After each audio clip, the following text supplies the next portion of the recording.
কলকাতার অলিগলি থেকে শুরু করে একেবারে রাজপথ পুরো জুড়ে সাউথের সিনেমার শুটিং হচ্ছে। হ্যাঁ, তোমরা এতক্ষণে সবাই আমার ভিডিওতে, আমার আগের ভিডিওতে বা আমার শর্টসে তোমরা জেনে গেছো, আমি জানি। তাহলে এই বিষয়টা নিয়ে কেন ভিডিও? দেখো, ভিডিওটা এতটাই ইম্পর্টেন্ট, তার কারণ হচ্ছে সাই পল্লবী, বিজয় সেতুপতি তারা এসছে তাদের সিনেমার শুটিং করতে কলকাতায়। শিডিউল নাকি জানা গেছে 10 দিনের আছে। মণিরত্নমের ফিল্ম, আর মণিরত্নমের ফিল্ম মানে সেটা একটা খুব ভালো স্টোরি আর স্পেশাল সিনেমা তো হবেই। আর যদিও এই সিনেমাটায় হচ্ছে সাই পল্লবী রয়েছে, আর সাই পল্লবী হচ্ছে রামায়ণ সিনেমার জন্য আরো বিশাল ভাইরাল হয়ে গেছে। তো সেই কারণের জন্য সাই পল্লবী, তার সঙ্গে আবার বিজয় সেতুপতি। আর দেখা যাচ্ছে শুটিং স্পট থেকে যে ভিডিওগুলো লিক হয়েছে সেখানে ভালোভাবে দেখা যাচ্ছে যে কোথাও গিয়ে একটা গানের শুটিং হচ্ছে, তাও আবার কিউটেস্ট একটা লাভ স্টোরি। আর কিউটনেস এই বিষয়টা যে কতটা শুট করে সাই পল্লবীর জন্য, সেটা তো আমরা এর আগে বহু সিনেমায় দেখে নিয়েছি। তাকে এমনিতেই হচ্ছে মানে ন্যাচারাল স্টার কুইন বলা হয় না, ঠিক আছে, আবার ন্যাশনাল ক্রাশও বটে। আর তার ওপরে সত্যি কথা বলতে সাই পল্লবীর সিনেমা দেখতে আশা করি আমাদের বাঙালিরা মুখিয়ে থাকে। আর সাউথের কোনো সিনেমা যেটা একটু বেশ মানে একদম অন্য ধরনের বা একেবারে লাভ স্টোরি বা একেবারে মাস কমার্শিয়াল যদি সিনেমা হয়, বাঙালি তো লুফে খায় ভাই।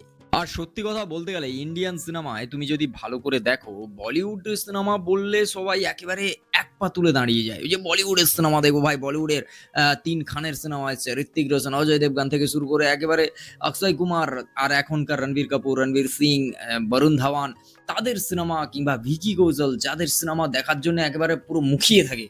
কিন্তু কিন্তু কিন্তু ভাই, এখন সিনেমার দুনিয়া বদলেছে, সিনেমার হচ্ছে জোন বদলেছে।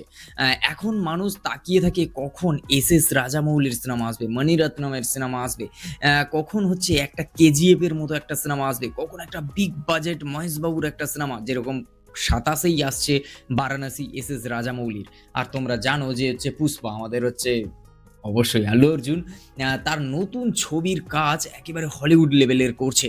আর তারপর ইয়াসের তো টক্সিক আসছেই। এবার সাউথের সিনেমার খবর সবসময় প্রত্যেকটা মানুষের কাছেই থাকে, কারণ সাউথের সিনেমা এখন কেউ মিস করতে চায় না। আর সেই জায়গায় দাঁড়িয়ে সাই পল্লবীর মতো একজন অ্যাক্ট্রেস, যে হচ্ছে মানে ন্যাশনাল ক্রাশ হয়ে বসে আছে, আর তার সঙ্গে বিজয় সেতুপতি, তারা আসবে কলকাতায় শুট করতে, আর সেখানে লোকজন যাবে না, আর সেটাই ভাইরাল হবে না, এটা কি হতে পারে? যেমন জানা যাচ্ছে যে আমি বললাম যে 10 দিনের মতো শুটিং শিডিউল রয়েছে, সেখানে গান শুট হচ্ছে, সেখানে হাওড়ার ব্রিজ থেকে শুরু করে একেবারে গঙ্গার ঘাট, আবার এদিকে কুমোরটুলি, মানে কলকাতার একেবারে ভালো ভালো স্পটকে বেশ, যেখানে ঐতিহ্য একেবারে মানে ভরে ভরে আছে, সেই সব জায়গাকে একেবারে মানে কি বলা যায়, ক্যামেরা বন্দি করছে মণিরত্নম স্যার। তবে দেখার, এই সিনেমার এখনো নাম হচ্ছে সিলেক্ট হয়নি, নামটা সামনে এলে বোঝা যাবে। আর কলকাতার এই অ্যাঙ্গেলগুলো দেখার জন্য আমি তো এক্সাইটেড, তাও আবার সাই পল্লবীর মতো এমন একজন অ্যাক্ট্রেসের কাছ থেকে। মানে সাই পল্লবীর সিনেমা আমার সত্যি কথা বলতে মানে বিভৎস ভালো লাগে। তো আমি তো মিস করবো না, আশা করি তোমরাও মিস করবে না। এই সিনেমাটা আসা নিয়ে তোমরা কতটা এক্সাইটেড, বা এই সিনেমা যে নিজেদের একেবারে বাড়ির কাছে কলকাতাতে নিজের শহরে শুটিং হচ্ছে আর সেটা দেখার জন্যে তোমরা কতটা এক্সাইটেড, অবশ্যই সেটা কমেন্ট করে জানাও। দেখা হচ্ছে খুব তাড়াতাড়ি নতুন একটা ভিডিও। ততক্ষণ জন্য like, comment, share and subscribe my YouTube channel. এই চ্যানেলে সিনেমা আর সেলিব্রিটিদের নিয়ে কথা হয়, তো অবশ্যই চ্যানেলটাকে সাবস্ক্রাইব করে রাখো।